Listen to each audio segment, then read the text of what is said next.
and be able to, do that in this type of form.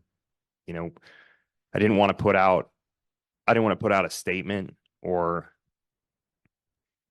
try and do an interview over the phone or something like that. I thought it was really important to get in front of everybody and have an opportunity to chat. With regards to the St. Petersburg race ruling, I think at this point, it's really important to look at the facts of what happened, and the facts are extremely clear.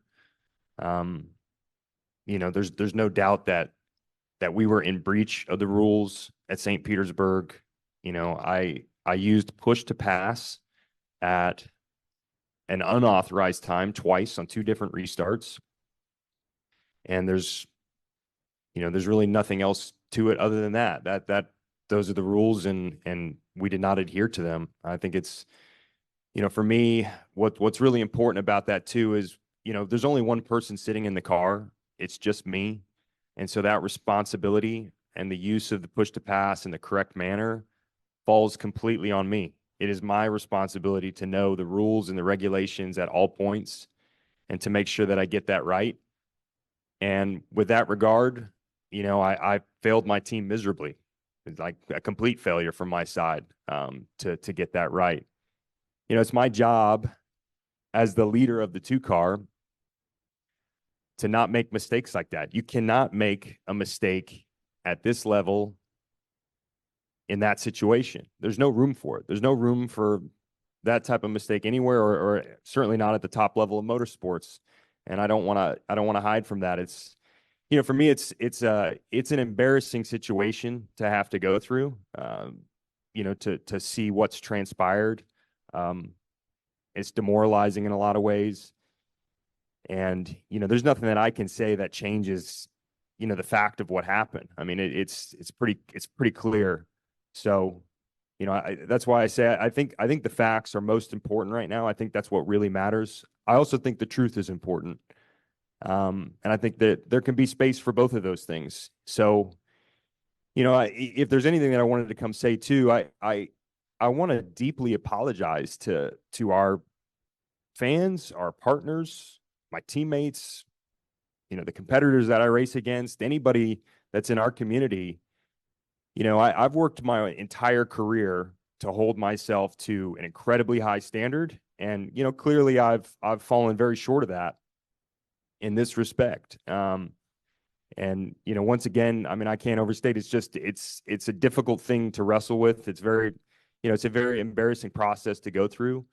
And, I hope we can find a way forward after this. I mean, that's really all you can do is try and find a way forward after the fact. So I just wanted to come here and state that. And, I appreciate everybody's time and let me speak. We'll open it up for questions in person, and then also try to take some off of Zoom. We'll begin in person. Bill, I think Taylor, do you have another microphone on your side? But let everybody know. Bill, where you at, buddy? Let's start here with Nathan Brown in the front row. Nathan Brown from the Indianapolis Star. Then we'll go Bruce Martin from NBC and Forbes. Thanks, Nathan. Hey, Joseph. Thanks for doing this morning. Your 3 pushes of push to pass on restarts at St. Pete, 3 seconds, 2.4, and 3.6 seconds on lap 72. Did you feel those instances in the car? Oh, of course. Yes. No, I mean, I purposely was hitting the button. The tough part is the intent. And I don't think that, intent matters at this point. The facts are, when are you allowed to use push to pass? And the rules state that you're not allowed to use it until the alt-start finish line, and I didn't. So, yeah, it's very easy to tell when you're using the button. I know when I push the button. It's not anything that I would try and hide behind. It's also very obvious when you're using the button. It comes up on my dash. There's onboard cameras. People see the telemetry updates. It's not something that you would hide from, and I'm not trying to hide from it. I know exactly when I push the button. So yeah, it's something you feel every single time. I mean, I don't know how you couldn't. It's a very obvious thing. So then after the race, are you conscious in that moment in the days following St. Pete that you hit the button when it shouldn't have been working? And if so, did you do anything, talk to anyone about that feeling? The tricky thing about this whole situation is I didn't know I did anything wrong until Monday after Long Beach. It's the first time I heard that I broke rules. You know, and I knew if getting to this part was going to be difficult for me. You know, you guys can call me every name in the book. You can call me incompetent, call me an idiot, call me an asshole, call me, you know, stupid, whatever you want to call me. But I'm not a liar. And the story that I know, which is the truth, is almost too convenient to be believable. And so to answer your question, no, I didn't leave St. Pete thinking we pulled something over on somebody. I didn't know that we did something wrong until this week. And then I've had to wrestle with the fact that, you know, how do you explain a situation to people? You know, I know what happened. I know why it happened, and I don't think it's very believable, even when I try and tell the story back. I don't think any of us believe it'll be believable to somebody, but it's the truth. So no, just to answer your question, I didn't know I did something wrong in St. Pete. And maybe to elaborate on that, because there would be a follow-up, how did you know you didn't do something wrong? The key difference on the 2 car, which is important to understand, is that somehow, some way, we convinced ourselves that there was a rule change to restart specifically with overtake usage. And you say, well, how do you come up with this? This never happened before. The only place that this got introduced was with the thermal exhibition race. It's the only time in my time in IndyCar where we've actually had a legitimate legal change of the push to pass system, where it's going to be operable at a time other than, you know, at the alt start finish line. It was going to be usable in qualifying too. There was a lot of discussion around it, and we somehow genuinely believed and convinced ourselves that at St. Pete, the rule was now you can use it immediately on restarts. You don't have to wait till the alt start finish line. It's going to be available immediately. And I even wanted the team to remind me of this so that I didn't forget. I'm like, well, if I, you know, whenever you get something new as a driver, you're always like, please remind me. It's easy for me to forget this stuff with everything going on inside the car. And I specifically asked for that too. We all knew about that. And so what's the craziest part of the story is the software issue that no one knew about just perpetuated that belief even further. So then you go through St. Pete, you go through thermal where it's an actual change and everybody's using it. And then you go to Long Beach and it's still in the car. And the first time that any of us hear about this software issue or mistake is of warm-up. And the even crazier part of that is, even when you learn about the software issue that no one knew about and it was fixed, I still believed the procedural difference on restarts was in applied for Long Beach. I tried to do the exact same thing leading the race at Long Beach. I even pushed the button. I came over the radio. I said, hey, the overtake's not working correctly. I said it throughout the whole first lap because it wasn't working right. I mean, I don't know how or why in your right mind you would do that. Why would I, you know, did I try and come up with a conspiracy and then cover it's not. The truth is somehow we got that mixed up and it somehow got entangled with the mistake and it's created some ridiculously unbelievable storyline now. But the facts of the matter are I used it illegally. I wasn't allowed to. And, you know, I can't change that. Whatever I say going forward will not change those facts. And, you know, it kills me that it doesn't. I wish I could go back in time and somehow, you know, reverse all this, but I can't. And, you know, I thought about this a lot. I was like, I don't want to put out a statement. You know, two things matter to me: accountability, and we have to be held accountable for any sort of mistake, whether you meant to do it or not. You got to be held accountable, and the truth matters to me. And you know, today I want to be held accountable for what I did and the actions I took, and I want to tell people the truth. And those are the two things that I wanted to achieve this morning. So, you know, if I do that, I can leave here and I can feel good about anything going forward. My last question, and I'll cede the floor. Can you kind of paint the picture for us how you found out about what transpired, that it was against the rules this week, and just maybe take us through your mental process and how you've dealt with this. I know it's been an emotional couple of days for the whole team, for Roger, for Tim, for your other two teammates, and I'm sure the folks on your car as well. Yeah, it's been a weird week, a very weird week. You know, I learned about this on Monday. I stayed in California with my family. We were there till Wednesday. I had a conversation with a couple different people on Monday, which was the first time that I was able to put two and two together, that one, the software issue, you know, was a problem that we didn't know about. And that also we were incorrect. We didn't have the procedure correct on what was allowed and not allowed now on restarts. And it's crazy how this works. When you do something wrong and you didn't know you did something wrong, it doesn't hit you immediately. You know, you get told that and you think, oh wow, that's crazy to hear that this is what's happening. And then you move to Tuesday and it starts to really hit you that you're like, oh, this is a big problem now. This is a really big problem. And then it comes out on Wednesday, and you know, there's a whole different set of emotions that come into play with that, because it's a true reality, and it's something you can't control. You know, none of us can control this. None of us can change it. And you know, it's all, I don't know how to describe it other than that. I've had to, you know, I've looked at everything. I don't know how you can't.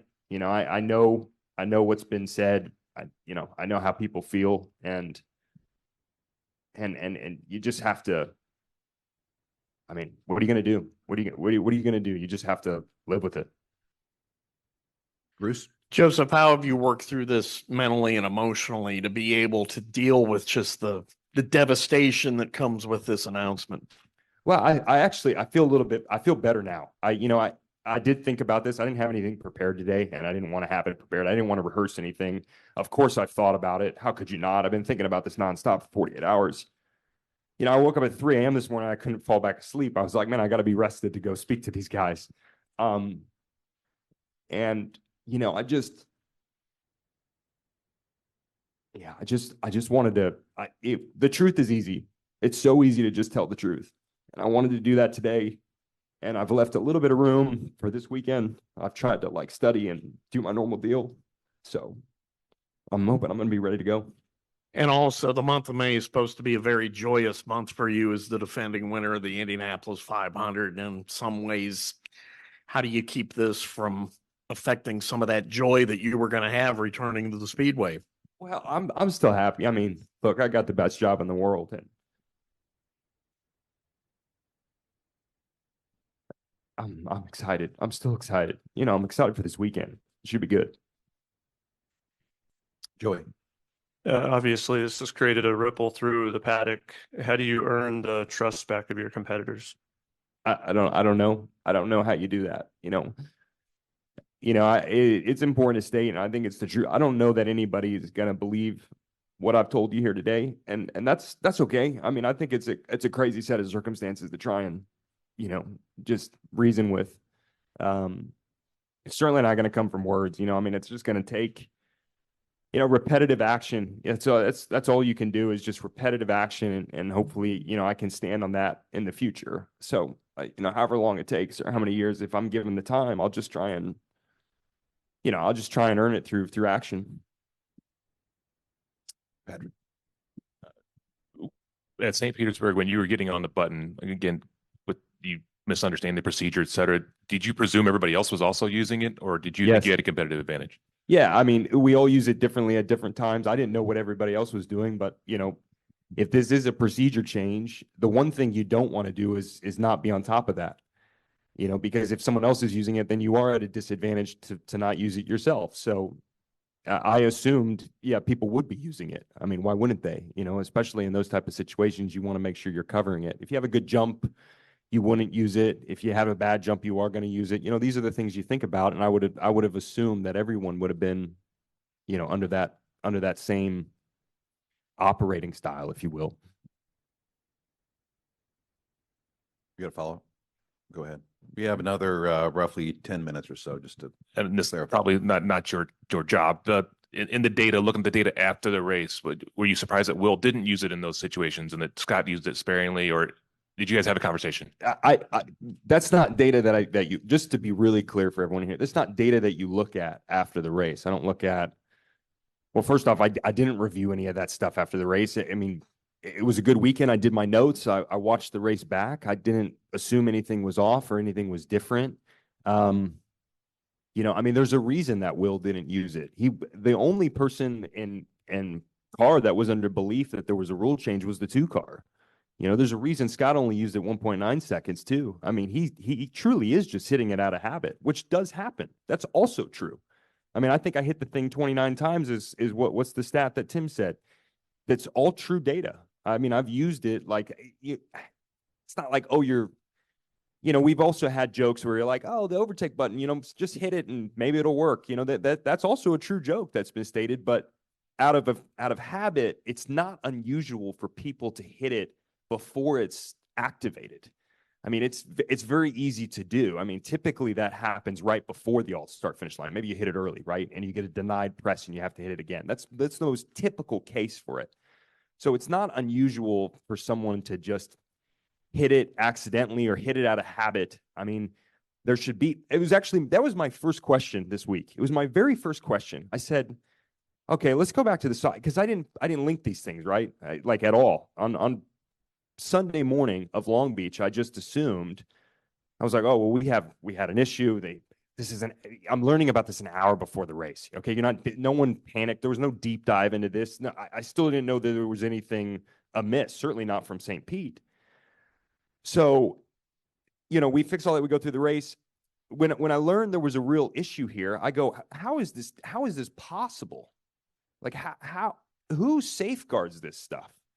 And then I learned after the fact that this has been possible for anybody at any point.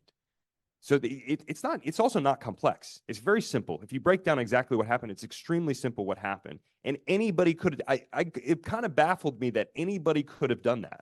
There was no sort of checks and balance in place. And I'm not trying to point the finger at anybody. It doesn't absolve us from anything. But I was shocked to learn that there was no safeguard in place. It was just that this could have happened at any point and no one knew about it. Follow-ups in person? If not, we'll take 1 or 2 off Zoom. Hang on, Nathan. Yeah, we'll get back to you. Archie O'Reilly, go ahead. Hi, Joseph. I mean, do you think the disqualification is a fair penalty? And do you think that is the right precedent to set from the series?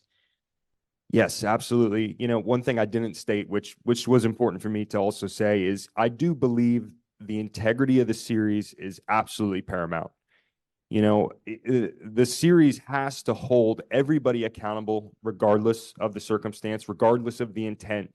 And they've done the right thing, you know, by trying to throw the book at us, and they should. It doesn't matter. It just doesn't matter what the intent was. If you broke a rule, you broke a rule, and you should suffer the consequences. And the series has to uphold that standard. And so it makes me, you know, it makes me proud that I'm a part of this series that does that. That's a series I want to be a part of.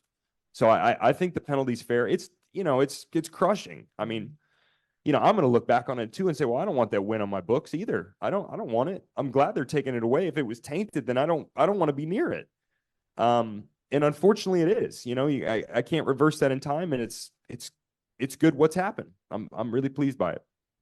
And have you spoken to Roger about the situation and maybe just detail how he's reacted to it? I have spoken to him. I've spoken to him once, and he did not take it well whatsoever, as you could imagine. You know, I was interrogated at first. And, you know, it's, I don't want to speak on his behalf, but I've not met somebody with higher integrity than that man. And I mean that. So, you know, yeah, it wasn't taken well. Thank you, Joseph. Appreciate you doing this. Thank you. Back in person for a couple more follow-ups. We've got 5 minutes left. Go ahead, Nathan. Joseph, following up on that, I know when Roger bought the series and the Indianapolis Motor Speedway in November of 2019, it was a topic of conversation about how can Roger and Team Penske create this wall so that there is no conflict of interest between these two entities. I know going through everything that you've said, this seems like it was just an honest mistake from a couple different angles, but reacting to having to talk to Roger about this, I imagine there was maybe a sense of, letting him down, knowing how much pressure he is under to try to keep these two things separate. How have you taken that part of all of this? Yeah, it's difficult. I mean, look, I'll repeat, we hold ourselves to a really high standard. I mean, everybody knows that. We don't have any room. We have no room to, deviate from that. And so, whether you meant to make a mistake or you just did, it doesn't matter, if it's by accident or by design, it's not acceptable. And so it's hard to wrestle with it, when it happens, regardless of the circumstances. I can't speak on Roger's behalf, but just from my side, yeah, I think we hold ourselves to a really high standard, and, we certainly, I mean, I can speak for myself, I fell short of it, and I just apologize to anybody that, we've offended with it. It's, I can't say much more than that. I'm sorry it happened. You told us coming into the season you had gotten off of social media just to try to keep a bit of a tunnel vision. Have you been able to do that in all of this, or has the noise been a little bit tough to avoid? Yeah, the noise has been tough. I don't know how you can't avoid it here. It's impossible. I'm after today though. I think I'll feel better after leaving here. This is what I wanted to do, and I'll be able to get past it once I get back in the car. And there is a lot of obviously noise from paddock members, your competitors, team owners about the believability of all of this. Obviously, we hadn't spoken to you and your side until today, but would you be able to understand from someone else's shoes how this is a little bit tough to believe given the meticulousness that Team Penske is known for? Yeah, definitely. I get it. I'd get it from anybody. I saw Jay Fry for the first time yesterday. He asked me to come see him, and I think he was just being nice. I think he wanted to be a friend. And, I told Jay the story too, and I was like, Jay, this is what happened. And it's the saddest thing about it was no one did this on purpose. That's the saddest thing. And even me telling Jay the story, I could just tell. I could tell looking at him that even he was having a hard time believing it. And I'm like, you got to be, what are you going to do? If this guy has a hard time believing it, how is anybody going to believe it? And, I can't affect that. I can't affect that. And so after today, I'm not going to concern myself with it because I just can't control it. Bruce, last question. Go ahead. The fact that each OEM assigns an engineer to each car, were you surprised that the OEM engineer that was assigned to your car hadn't discovered this, since they have all the data? I think what I would say is I'm not surprised. I mean, no one genuinely believed we had done anything wrong. I mean, no one was looking for something inaccurate. It's not something that just jumps out like a silver bullet. It's easy to, especially now learning how the software piece works. It's something on the team side where it's literally built into your preferences on your dash. There's a digit there that literally sends this signal. I mean, I don't think it's something that we were looking for. I wasn't looking for it. I mean, I would have been, I guess the beautiful thing is that there was an issue in Long Beach. If there wasn't an issue in Long Beach, I would have kept going on my merry way thinking that this was all normal. I mean, that's probably got to be the good thing about it, is that we didn't get halfway through the season. Maybe we would have, at that point, or maybe this weekend we would have learned that, look, we got the rule wrong or something like that. I can't predict that, but I don't think anyone was looking for something inaccurate there. I don't know why they would. No one was under the belief that we were doing something inaccurate. So I don't think that falls on, I don't know that you could put that on anybody else. And one of the things about thermal was the thought that we're going to experiment with this and we may use it in future races. So would there be a little bit of a hollow feeling if this eventually gets to be an approved part of the procedure. No, I don't know that it's going to be hollow. I mean, it's embarrassing that, no one else is responsible for knowing the rules and regulations like me. I'm the leader of my team, and, it falls squarely on me. But just to go back to it, it is what happened at Thermal. It's the only way I can see how we got that confused. I mean, I don't know how you confuse something like that. I mean, it did happen at Thermal. It was a thing that was put in place. So it's